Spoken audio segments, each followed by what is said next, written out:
Dosbarth dda a chroeso. Evening, everybody, and welcome to today's session. My name's Colin Ridden. I'm the President and Vice-Chancellor of Cardiff University, and you're here as part of the Cardiff community, including alumni, staff, donors, students, I'm sure, and friends who are supporting the university. As you've just heard, tonight's event will be recorded, and you'll get the link afterwards so that if you want to catch up, you can do that. And of course, you can share a link with others, and we'd be very happy if you want to do that. Just before starting with this evening's presentation, I just wanted to let you know about our recent success in the UK-wide assessment of university research, which takes place every 7 years or so. So it's a big thing for all universities in the UK. It's the Research Excellence Framework, where we came 11th in the UK for the impact of our research. And I hope you'll see some of aspects of that in the presentation tonight. I'm sure you'll be able to see what the impact of the research we're hearing about tonight is and the real world benefits to society. We were also ranked 14th in the UK for research power, and that tells you how much research is done and what the quality is. So we're really up there with the best universities in the country, and we're very pleased about that. Now, you're probably aware that one of Cardiff's principal biomedical research themes is cancer, and we do support and invest in our scientists, of course, through training, facilities and technologies to undertake research that makes a positive difference. And one of these is our £44 million Kubrick Centre, which contains some of the most powerful MRI scanners and other forms of imaging facilities that you can get. And this is a world-leading facility, and I know that word is used a lot, but it really is in terms of our capacity to image what goes on inside the human body in ways that you can't do in any other way. So the MRI scanners that we have there, much more powerful than anything you would have normally for clinical purposes in the hospital, and it allows us to see inside the microstructure of our bodies, and it gives us far greater ability to detect malignant tissue, for example, and track the effect of drugs in incredible detail. And so you'll hear more about that in a moment. From our speakers, who I'm delighted to introduce this evening. So we have two speakers, Professor Aled Clayton, who is part of the tissue microenvironment group within the School of Medicine, and Dr Kieran Foley, who's a senior clinical lecturer and consultant radiologist in the NHS. And he was a recipient of our Future Leaders in Cancer Research Award, and that offers support and training to early career researchers. And those awards are made possible by the financial support of philanthropic donations and the generosity of some of the people who I know are on this call. So thank you very much indeed, those of you who are making that possible. Both Aled and Kieran are Cardiff alumni for both their undergraduate and medical degrees respectively, and both also did their PhDs with us, which is great. I'm delighted then that they're here to tell us about their work on improving diagnostic medical technologies and techniques in research into prostate cancer. After Aled and Kieran's talks, we will have the opportunity for questions and answers. We've had some questions pre-submitted, but please do, if you would like, and I hope there will be questions, please ask them in the Q&A box at the bottom of your screen. We'll answer as many as we can in the time that we have, and we have until 6 o'clock, so we'll finish punctually at 6, but we'll try and get through as many questions as we can. But please just ask the question, because if we don't have the chance to answer it in the session, we'll follow up with you afterwards. But for the moment, I'm very pleased to be able to ask Aled to start his presentation, and then Kieran will come after that. So welcome, Alex. Thank you so much, Colin. I hope you can see my screen. Thank you, Colin, for the introduction, and of course, welcome to our audience. We're going to talk a little bit tonight about prostate cancer and how we discover prostate cancer and diagnose it, and the issues arising from that. Of course, we've all heard of prostate cancer. It's in the press, it's publicized a lot, and men are certainly aware of it. Many of us, however, are not really sure what the prostate is and where it is and what it does, in fact. So here it is. It's a glandular structure. It's a walnut-sized gland. It sits here immediately below the male urinary bladder. And you can see that some of the plumbing from the bladder runs through the prostate. And there's lots of facts and figures on this slide. The one I really want to draw your attention to is this one. It makes rather grim reading, actually, in that there are around 50,000 newly diagnosed cases of prostate cancer in the United Kingdom every year. That's a big number, and it's hard to imagine what that means. So in my mind's eye, I imagined, I don't know, the Principality Stadium full of rugby fans on Six Nations Day, cheering on their team. And, you know, a full stadium is getting on to around 50,000 men. So that's 50,000 fathers, brothers, sons, uncles, grandfathers having to face this diagnosis every year. It's a big problem in terms of its impact on families and, of course, on our healthcare system. Part of the problem here is that the symptoms of prostate cancer are kind of vague, really. And in relation to the plumbing running through the prostate, a lot of these symptoms are related to urinary symptoms, such as a sense of urgency to go to the loo, or perhaps going to the loo and not emptying your bladder fully. There's still some left and that's uncomfortable. Or needing to go to the loo often for men as they get beyond middle age and older, up in the night and pop into the loo many times in the night. And if you have these symptoms, don't panic.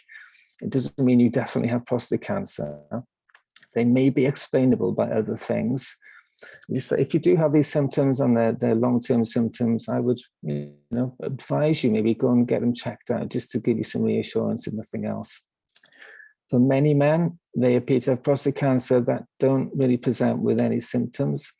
I was reading on Facebook earlier this morning, actually, about a prostate cancer patient who told a story about how he had been diagnosed and he was urging his friend to go and get checked out because it was such a shock to him. And he bullied his friend to go to the GP. He went to the GP and was checked out, and it was discovered that he indeed had prostate cancer without any prior symptoms at all. So this is really, really a difficult situation, really, where suddenly life is fine and you're having to confront this diagnosis of prostate cancer without any underlying symptoms. If you have some of the symptoms at the bottom of the slide here, in particular pain in the pelvis, in the back, or in the bone, again, it doesn't necessarily mean you have prostate cancer. Of course, it could be explained by other things, but if prostate cancer has indeed got into the bone, this is metastatic prostate cancer. And even though there's a lot we can do to treat the disease, metastatic prostate cancer remains incurable to this day, unfortunately.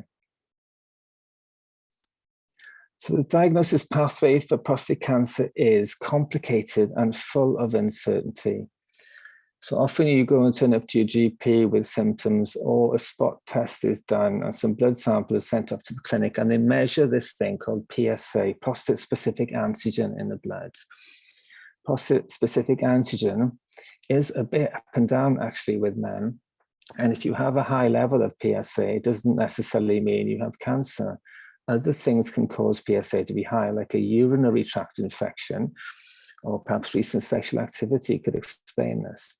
And again, if PSA is low, it doesn't mean you're out of the woods. Some cancers are present that don't necessarily lead to high PSA in the blood. So there's a lot of uncertainty around the PSA test and how it is used. If you do go to your doctor with complaints of urinary symptoms, he or she may want to undertake a DRE, a digital rectal exam. And I know people joke about this. You see stand-up comedians making jokes about this all the time. And it does involve a finger into the rectum, feeling for texture or hardness at this part of the prostate here, which is adjacent to the rectum wall. But again, if you have a disease away from that part of the prostate, the DRE may not detect it. So you may have a DRE negative result, but you may also have prostate cancer. So again, this is a very imperfect test. And again, I think, knowing about this, so this might be coming, may put some men off from going to see their doctors, actually. So patients have petitioned for a long time to get access to some magnetic resonance imaging scanning done on their prostates. And you get images like this, and Kieran Foley will talk about this in much more detail. So what we do, we take all of this information together with the symptomatic information to try and make a decision on whether we now need to go the next step and to take a biopsy process or not. And the biopsy for prostate cancer is a bit of a big deal, actually, because it's so very invasive in its nature. So it involves placing an ultrasound probe into the rectum. This provides images of the prostate, and it allows the needle that goes through the rectum wall to be guided to the region of the prostate you want to sample. A slightly newer version of that involves a transperineal biopsy, where the needle goes to the perineal tissue and not through the rectum wall. With this older version of it, about 10% of men will end up having an infection from the procedure, and about 1% of those men will end up being hospitalized with a really serious infection from having this procedure. And you can imagine if you're in your 70s and 80s with this worrying thing about prostate cancer diagnosis and yet having to be hospitalized because of the procedure, it's a really horrible thing. Hopefully this newer version will alleviate some of those infections. The needle biopsy, again, is imperfect because you might go through the prostate cancer here, or you might go a little to the left, a little to the right, and actually miss the disease. So that needle will return a bit of normal tissue, whereas in fact you have disease in the prostate. So what happens is you need to take lots of needles as a grid, really, to really sample the prostate fully. It's at least 12 needles, if not more in some cases, to get a really good picture of what's going on in the tissue. The needles are then sent to pathology. They get cut into sections and stained with chemicals, and we get these purple and pink tissue swirls here. This tissue pattern is critical for formally diagnosing prostate cancer. This black and white schematic here shows you normal tissue, and as it becomes more and more abnormal, the patterns of the tissue changes dramatically. So very extreme tissue pattern, very extreme away from normal, was considered high-grade disease. Those are serious cancers that need to be treated. Lower grade disease may be something that you can leave alone, actually. And we have this scoring system invented in the 1960s called the Gleason scoring system. So typically a Gleason score of 6, this is grade 3 disease as the most common pattern, and grade 3 disease as the second most common pattern. You add those two numbers, you come up with the number 6. Gleason score of 6 is considered cancer that is clinically not significant. So leave it alone. Monitor it, certainly, but don't go in and treat, because men are probably not going to die of that disease. A Gleason score of 8, 9, this is high-grade significant disease, and those men need attention. So the biopsy is highly invasive, but yet it gives us the current gold standard information about what's going on in that tissue. So what we're trying to do at the university is think of ways to add better certainty, really, in measuring what's going on in the men, and whether we can do something to help alleviate having to go through that process of biopsy, which is highly invasive. Anything we can do there is going to be a huge boost, I think. So I'm going to hand over at this point to Dr. Foley. He's going to talk to us about some of his exciting work using the new fancy MRI stuff that Colin was talking about earlier. So Kieran, over to you. Thank you very much. Thank you for the introduction, and thank you for the invitation to speak this evening. I'm going to talk about MRI in prostate cancer, but specifically I'm going to talk about a research study that we've just started at Cardiff University, and I'm very excited to share our plans with you this evening. Next slide, please. So this is an MRI scanner, but this is one of only 4 MRI scanners that currently exist around the world, and it's called the Siemens Connectom MRI scanner. Next slide, please. As I mentioned, there are only 4 of these in existence around the world, and we're lucky enough to have one here at Cardiff University. So we are one of the leading centres around the world to use this specific type of scanner. And the reason we're using this scanner is because it has ultra strong magnetic gradients. So a magnetic gradient is made through the MRI scanner, and it runs across the patient when they're having a scan. And there are several benefits of that, which I'll come on to later. Next slide, please. Now you're probably thinking this doesn't look like a prostate, and you'd be right. This is a brain, And this is a special type of MRI called diffusion tractography. And these scanners that I've just mentioned can create these beautiful images of the brain. And these, all the different colors you can see, actually represent all the different fibers and nerve tracts that run through the brain, connecting all the different parts of the brain. And the different colors represent tracks running in different directions. So a lot of research has been conducted in the brain, but we're hoping for the first time to use the state-of-the-art MRI scanner to conduct prostate research, prostate cancer research here in Cardiff. Next slide, please. So as Aled already mentioned, we are using MRI to look at prostate cancer in the NHS now, and this is an example of an image we get from a typical NHS MRI scanner. It shows us various structures within the pelvis. We can see the prostate gland there in the middle, and behind it there's the rectum, and that bony structure either side is the pelvis and the hip bones. Next slide, please. And we use it to try and detect prostate tumours. This is an example of a prostate tumour, and you can see it within the red line. So on that image that is being shown, it looks black. On the other image, it looks white. And these are different types of MRI scans. And the image where the tumour looks white is the one that we're really interested in using that Connectom scanner. And this particular type of scan is really good at detecting prostate tumours. Next slide, please. However, we have a problem in the NHS, and that is that about a quarter of clinically significant cancers are missed using our NHS MRI scanners. So we need to improve this. Next slide, please.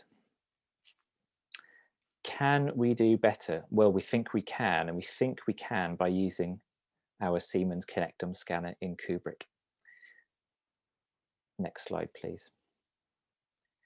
So we are planning to conduct the first ever study in prostate cancer using the Connectom scanner at Cardiff University.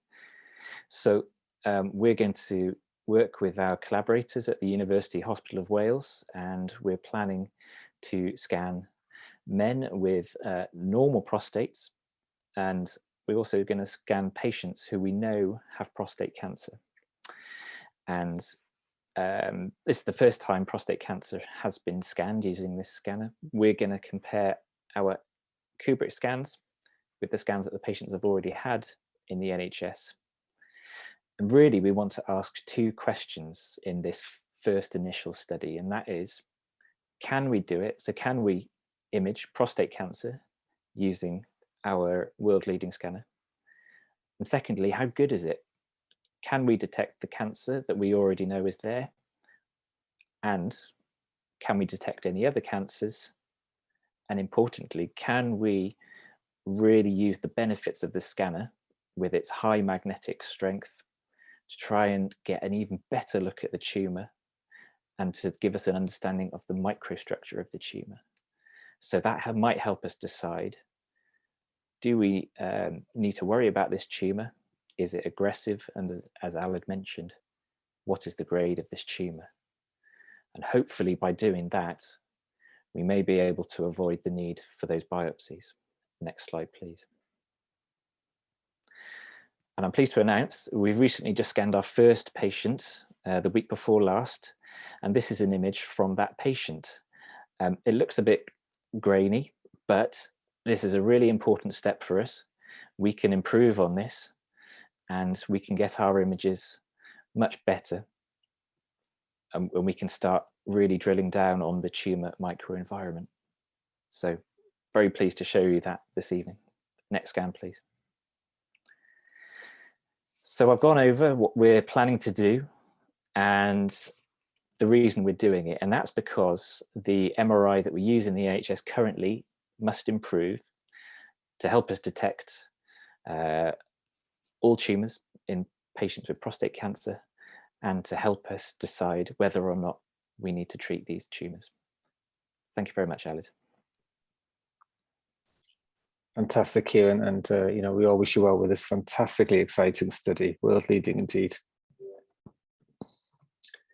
So we're really keen to work up methods and systems that would be useful alongside something like MRI to help us understand the tissue microstructure, which Kieran mentioned a little bit more, and to use that information to inform what happens in the clinic. So this study has been ongoing for a while now, and it really relies on patients being open to helping us with our research studies. So some men have their prostates taken out because there's a risk that the disease might spread. And hopefully that surgical procedure is essentially curative for them. And we get access to that tissue because patients are keen for us to access it. So we've been able to sample the tissue and take a needle code from a region here, which we know there's prostate cancer, and also take another needle and sample tissue a little bit away from the disease in order to grab a bit of normal tissue.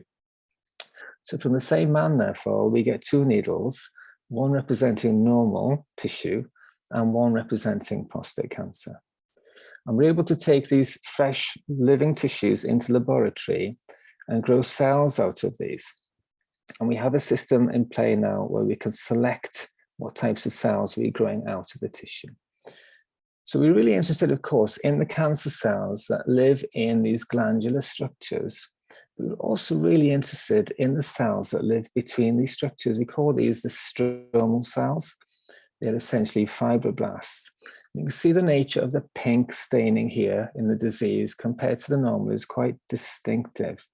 So these non-cancerous neighboring cells of the stroma are different in prostate cancer.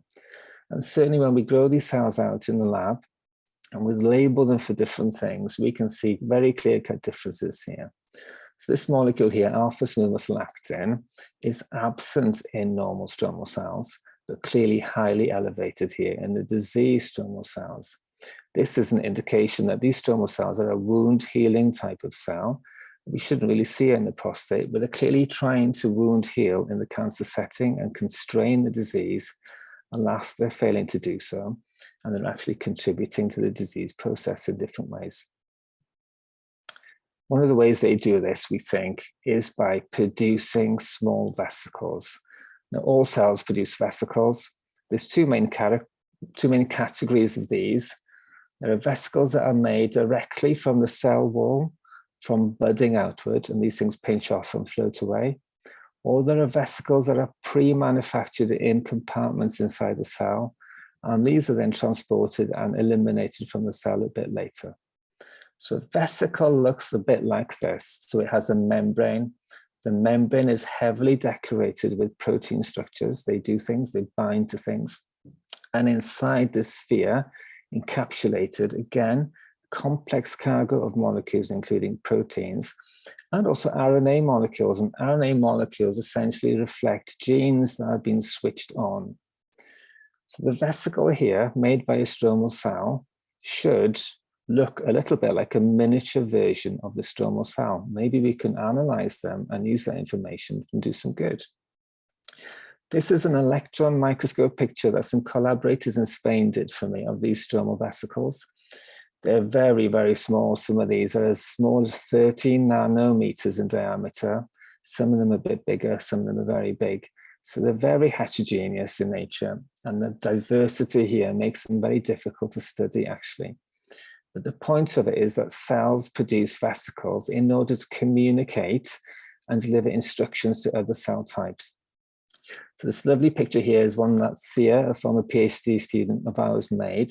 She's labeled these vesicles with a red dye from cancer cells. She's given them to bone cells. And you can see the red dye is internalized into these bone cells with remarkable efficiency, delivering this cargo of instructions. And the bone cells will then change their behavior as a result of that. So nobody's really studied vesicles from prostate stromal cells before. And we have these tools now, the normal versus the disease, to compare vesicles with. And our general measurements of vesicles, what they have, how they look like here, show that the vesicles are pretty similar between normal and disease, actually. same size, similar content on their surface. There's a hint here that the diseased vesicles, there's more of them being made in disease than normal, suggesting that the vesicle pathway is activated in disease stroma. We've also opened these vesicles up and looked at the RNA molecules inside them. And this is a very complicated slide where I don't need to worry about. It just simply shows there's lots of RNA there, and there's lots of differences between the RNA in the normal cells versus the disease cells, and also the normal vesicles versus the diseased vesicle. They're very different things. This plot shows us some highlights in terms of these RNA molecules are highly abundant in the diseased vesicles compared to normal vesicles. And these elements are relatively poorly represented in the diseased vesicles compared to the normals. So we looked at these RNA elements then in a whole bunch of patient-derived material here. And the trends seem to hold true across different patients, because patient variability is a huge problem in prostate cancer. But certainly for these potential markers, the trends seem to work well. So gremlin 1 was up in all of the patients that we looked at in disease compared to normal. And caveolin 1 was down in all of the patients with disease compared to normal. So this was very encouraging.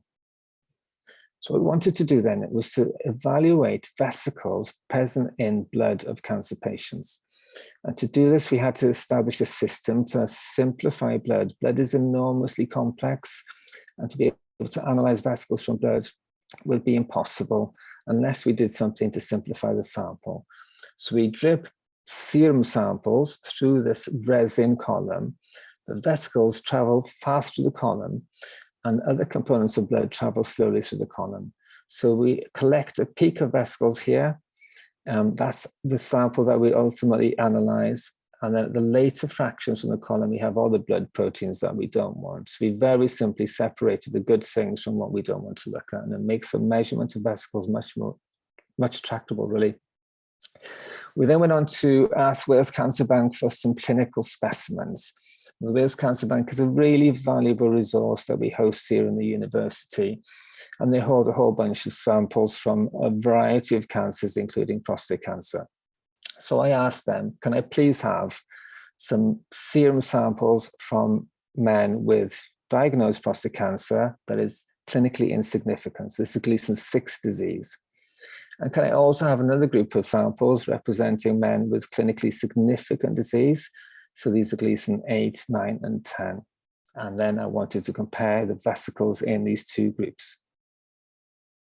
So we did a lot of measurements on a lot of samples, and this was a lot of work. And I thank all my colleagues who participated in this. And for some of our potential markers, perhaps not unexpectedly, they did not work very well here. So things like VEGF or TGIF1, there was no significant difference between high Gleason and low Gleason here.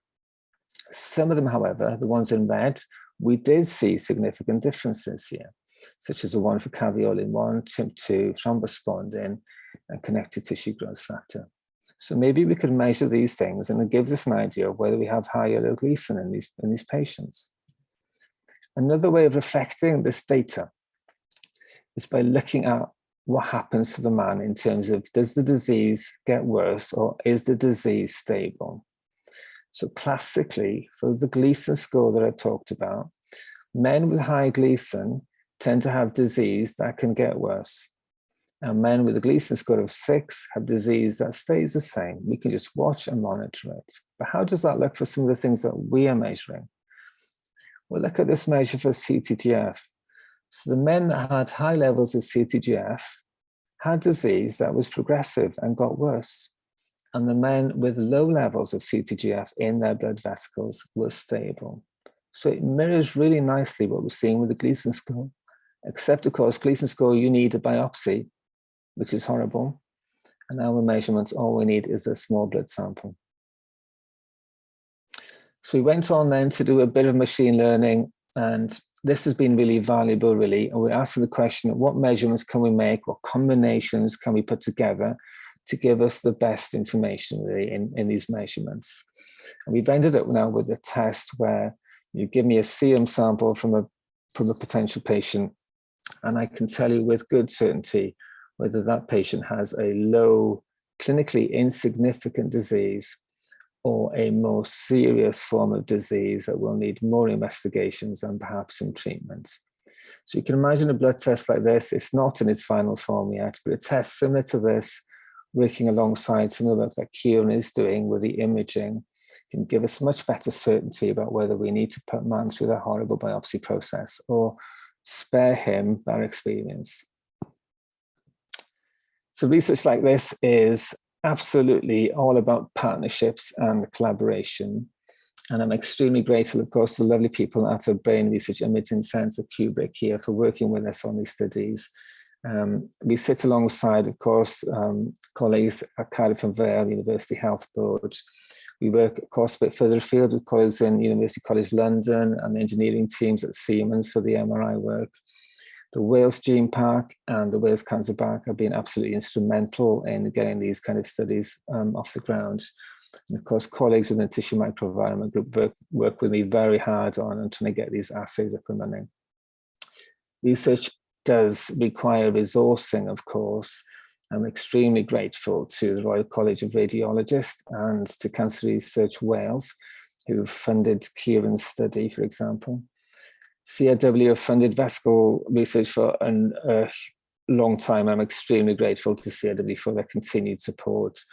Prostate Cymru have taken an interest in vesicles recently as well. I'm really grateful to them, as has Prostate Cancer UK. And we also benefit from some European Union funding in establishing some vesicle work also. So I'm going to stop there, Colin, and hand over to you. And thanks to the audience for their attention. Well, that's great. That's so interesting. Thanks very much indeed, both of you, for a really fascinating account there. I think I'll start by actually combining the two, a pre-submitted question and also one that's come up during the course of it. We've got about just over 10 minutes. And the pre-submitted one is really about how long it might take. And I know this is probably an impossible question to ask, but how long it might take before, if your research is successful, it could actually be used regularly in a clinical setting. So that's, I guess, the blood test for you, Aled. Kieran, I suppose, is it dependent on having high resolution scanners such as we have for research? And the other bit is scanning this sensitive part of the body. Could that cause any worries for anyone? Maybe you could deal with that one very quickly first. Yes, yeah, I'll deal with that one first. You can scan any part of the body with MRI. That's the real benefit of CT and MRI. Of course, CT. I mean, there are a couple of situations in which you can't use MRI. Obviously, because it's a big magnet. If you have any loose bits of metal in your vicinity, that can be an issue. But generally, in the vast majority of people, it's perfectly safe to perform an MRI. The question about using this technology in clinical practice, potentially it could happen fairly soon. Of course, there are only 4 of these scanners around the world, so not everyone will be able to come to Cardiff for their scan, but we're hoping that we can use the information that we learn from these scanners, package it up, and perhaps then apply it to our NHS scanners. So it's a process of transfer learning. So you can use information from the high-tech scanner, transfer it to those low-tech scanners. Oh, I see. So you might be able to spot things in the high-tech, in the high-resolution one, and actually map it onto what you're seeing, but hadn't really realised. Yeah, get that. So that could speed things up a lot. Aled, the blood test.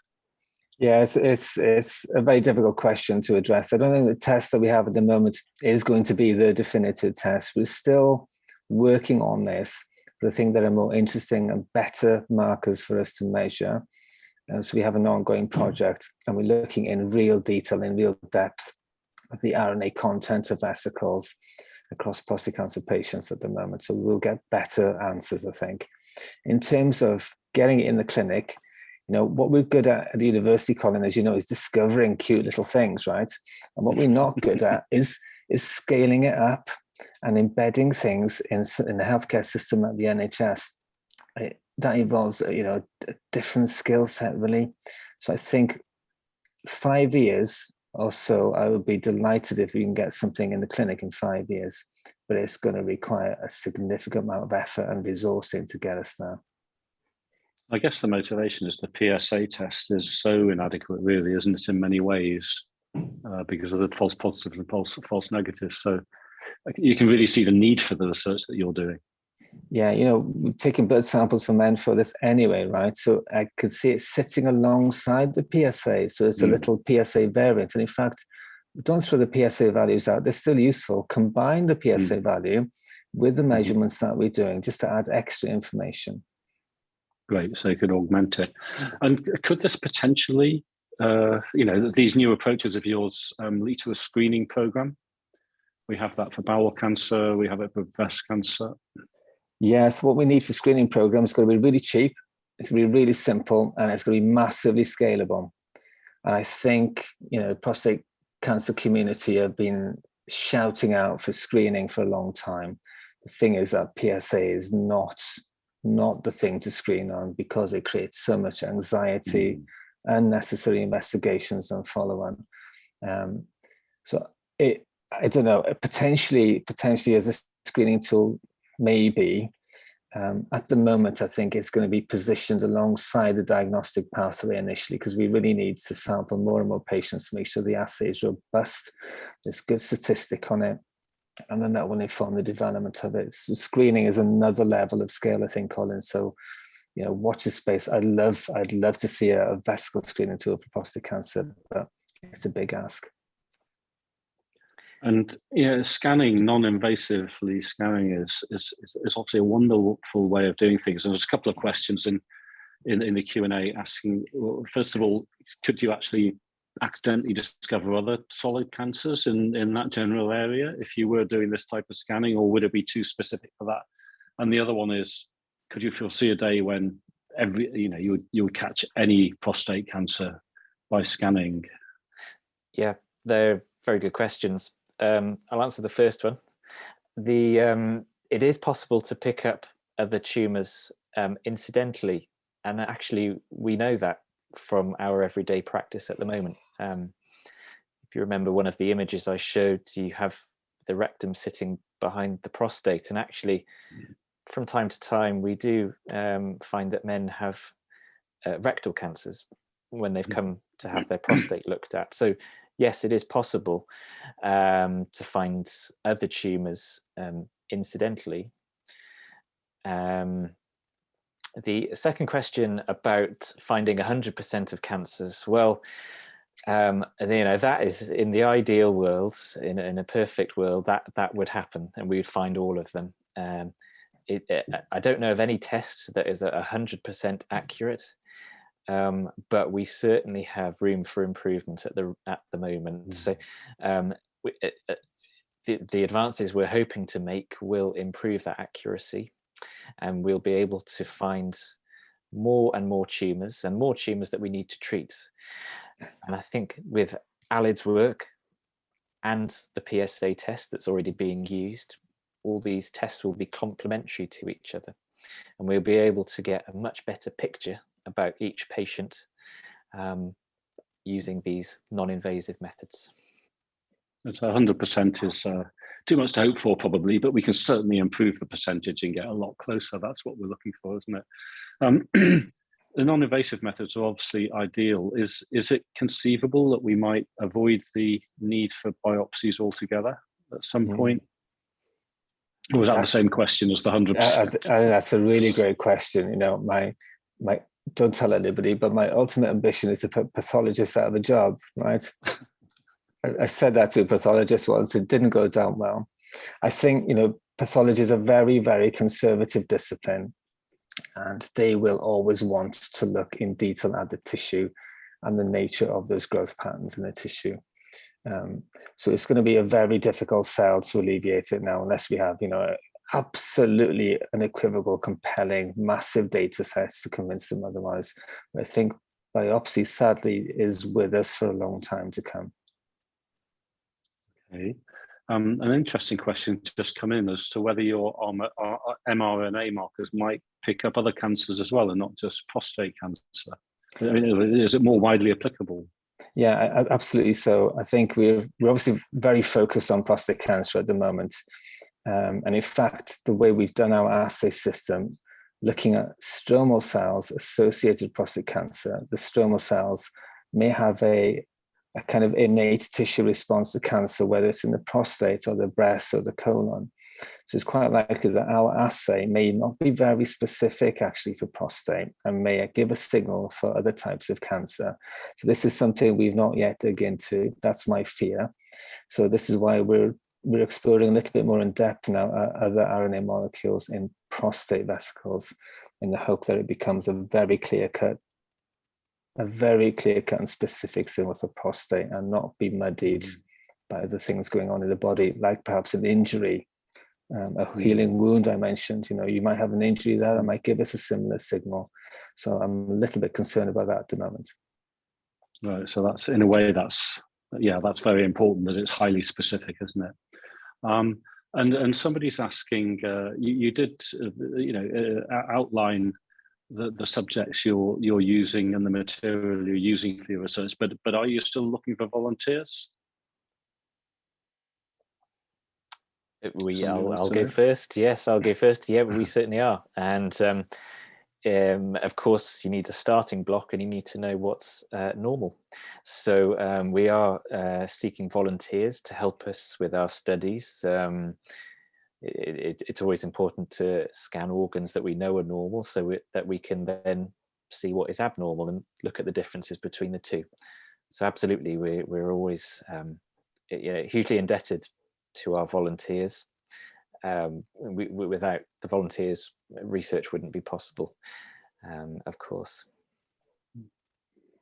I agree, Kieran. The patients who volunteer they consent to providing blood samples or tissue samples. You know, they're heroes in my eyes. They're absolutely vital, and everything we do is underpinned by that generosity and bravery that they provide these samples for us. So I'm hugely grateful for it.